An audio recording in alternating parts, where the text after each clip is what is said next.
5 ওয়াক্ত নামাজের পরে একটা ছোট্ট আমল আছে, নবীজি বলেন একবারে ছোট্ট আমল। আমলটা কি? 10 বার সুবহানাল্লাহ পড়া, 10 বার আলহামদুলিল্লাহ পড়া, 10 বার আল্লাহু আকবার পড়া। 10 বার 10 বার কয়বার? এই 30 বার। সুবহানাল্লাহ 10, আলহামদুলিল্লাহ 10, আল্লাহু আকবার 10। নবীজি বলছেন এই 10 বার 10 বার 10 বার 30 বার 1 মিনিট সময় লাগে। এই 30 বার পড়তে আমরা বারবার পড়ে দেখছি, 1 মিনিট। নবী সাল্লাল্লাহু আলাইহি সাল্লাম বলেন যে ব্যক্তি 5 ওয়াক্ত নামাজের পরে এই 10 বার 10 বার 30 বার পড়বে আর রাত্রে বেলা ঘুমাইবার সময় এই 3 তাসবিহ 100 বার পড়বে, 33 33 34, ঘুমাইবার সময় 100, আর 5 ওয়াক্ত নামাজের ফরজের পর পর 10 বার 10 বার 30 বার, 33 বারও আছে, আলাদা বর্ণনা আছে। নামাজের পরে 10 বারও আছে, একদম সহিহ হাদিস। তো নবীজি সাল্লাল্লাহু আলাইহি সাল্লাম বলছেন মান ইয়ামালু বিহিমা দাখালাল জান্নাহ। এই দুইটা আমল, একটা হলো রাত্রে বেলা 100 বার, আর 5 ওয়াক্ত নামাজের ফরজের পরে কয়বার?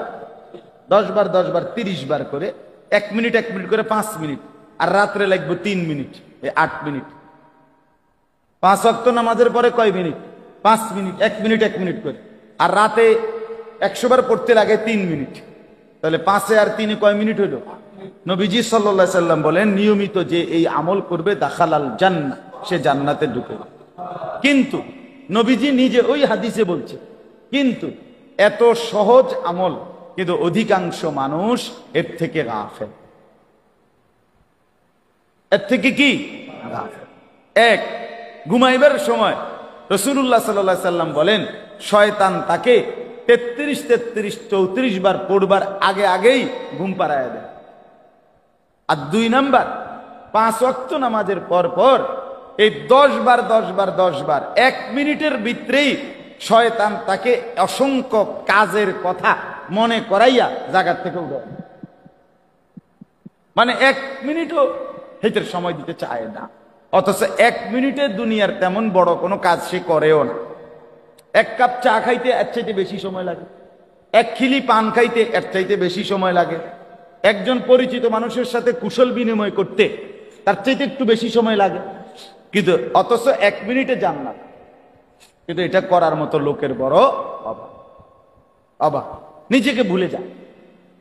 এই জন্য আমি বললাম আপনাদের কাছে প্রথম এই কথাটা, ইসলাহে নফস, নিজের ফিকির করা, নিজের ভালো, নিজের কল্যাণ, এটা জরুরি, এটা বাধ্যতামূলক। সংসার করতে করতে নিজের ঈমান আমলের খবর নাই, আপনি বেউকুফ, আপনি আহম্মক, আপনি বোকা, আপনি ফালতু মানুষ।